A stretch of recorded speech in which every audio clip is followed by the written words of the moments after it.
इस कहानी से किस किस किस की सीख ली, किस किस को उसकी कहानी से सीख मिली है, तो फायदा पहुंचा वो कहानी सुनने से। ठीक है।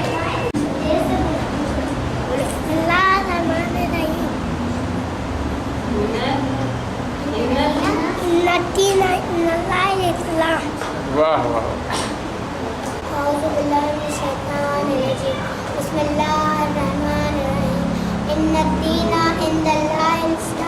अल्लाह के नज़दीक सबसे अच्छा दीन इस्लाम है।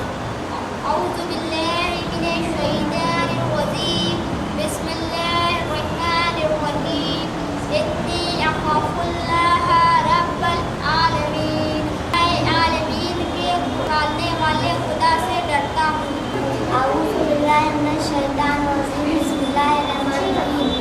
या अय्युहल्लज़ीना आमनू इस्तईनु बिस्सब्रि वस्सलाम।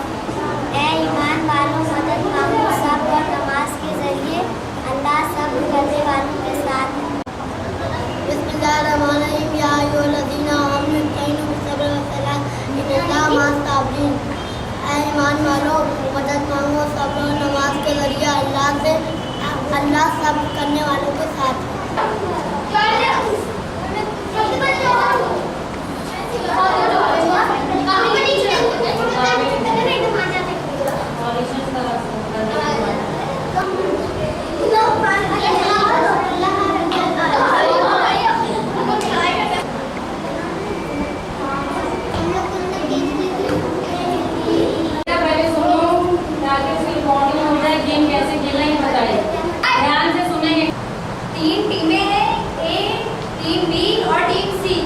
और तीनों टीमों को 3 अलग-अलग आयतें दी गई हैं।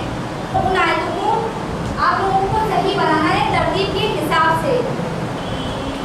Time start now.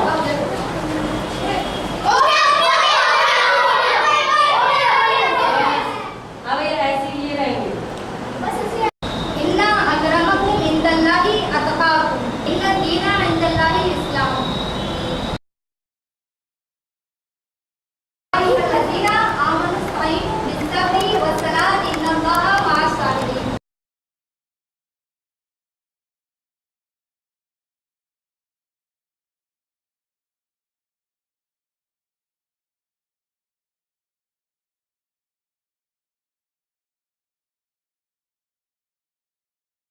सूरे नमाज में तकबीर के साथ पढ़ना चाहिए।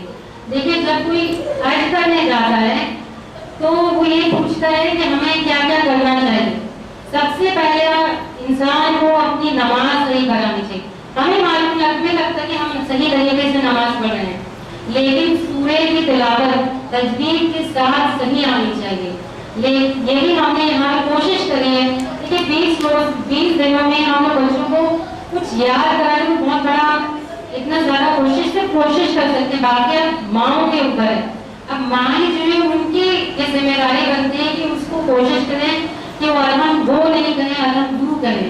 किस तरह से उसको प्रोनाउंस करा जाता है, तजवीद में किस तरह से बताया गया है, उस तरह से सिर्फ कम से कम 3 सूरे कुल हुवल्लाह, इन्ना अतैना और अरहम की सूरत, ये 3 सूरे की कोशिश करेंगे कि यहाँ बच्चे उसको तजवीद के साथ पढ़ सके। बिस्मिल्लाहिर्रहमानिर्रहीम। अल्हम्दुलिल्लाहि रब्बिल आलमीन अर्रहमानिर्रहीम मालिकी यौमिद्दीन इय्याका नअबुदु व इय्याका नस्तईन इहदिनस सिरातल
आपका शुक्रिया अदा करूँगी, इतनी ज़हमतें। बहरहाल इसका अज्र इंशाल्लाह खुदा और इमाम ज़मान आपको देंगे, और कि आपने अपने बच्चों को यहाँ क्लासेस में भेजा, उन्हें वक्त दिया, और बच्चों को भी मैं बहुत बहुत दुआ दूँगी। और माशाल्लाह सभी बच्चे पाबंदी से आए और उन्होंने सीखा, इसलिए बच्चों का भी बहुत बहुत शुक्रिया। और जो सीखा है उसको हर जगह तलाश करें, जो आयतें हमने सिखाई हैं, क्योंकि कुरान वाकई हम सभी पढ़ते हैं, ख़त्म कर लेते हैं, पर हम ये नहीं सोचते कि कुरान जिसलिए नाजिल हुआ है, जो मकसद है खुदा का, क्या वो हम तक पहुंचा। खुदा का मकसद ये नहीं है कि हमने अरबी में कुरान पढ़ लिया, इसलिए हमारा मकसद आयतों और उसके तर्जुमे को सिखाने का यही है। मिसाल के तौर पर बच्चों ने आपके सामने स्क्रिप्ट भी पेश की, नियाखाफुल्लाह रब्बल आलमीन, जिससे हमें कई जगह दर्स मिल गया कि सबसे ज़्यादा हमारे बच्चों के सामने क्या पेश आता है। बच्चे आके ये कहते हैं, जिसका भी बच्चा हो, मम्मी आज क्लास में हमारी दोस्त हमें परेशान कर रही थी, कहती है तुम स्कार्फ लगा के क्यों आती हो, तुम्हें गर्मी नहीं लगती, क्या तुम पागल हो, क्या तुम टकली हो, तरह तरह का की बातें करते हैं। पर ये आयत से उस बच्ची को जवाब मिल गया, वो कह सकती है पलट कर कि मैं अपने खुदा को मानती हूँ, मैं उसके अज़ाब से डरती हूँ, क्योंकि वाजिब जो है वो इसीलिए ना कि अगर हम ना करें तो क्या है, अज़ाब है, अगर करें तो सवाब है, ना करें तो अज़ाब है। इसलिए खुदा की हर बात को मानना ज़रूरी है। हमारी दुनिया में आने का मकसद ही है ये, यही वजह है कि हमने बच्चों को उनकी यानी आयतें और उसके तर्जुमे के साथ सिखाया।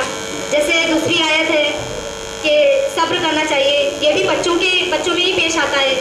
सब्र की चीज़ें, छोटे छोटे बच्चे हैं, खिलौनों की बातें हैं कि किसी ने ले लिया, तो इस आयत से उन्हें उस जगह सीख मिलती है। या बहरहाल हमने 5 आयतों को इंतखाब किया था, उनका तर्जुमा जो खुद उनकी ज़िंदगी में पेश आता है, और इंशाअल्लाह बच्चे उन आयतों पर अमल भी करेंगे।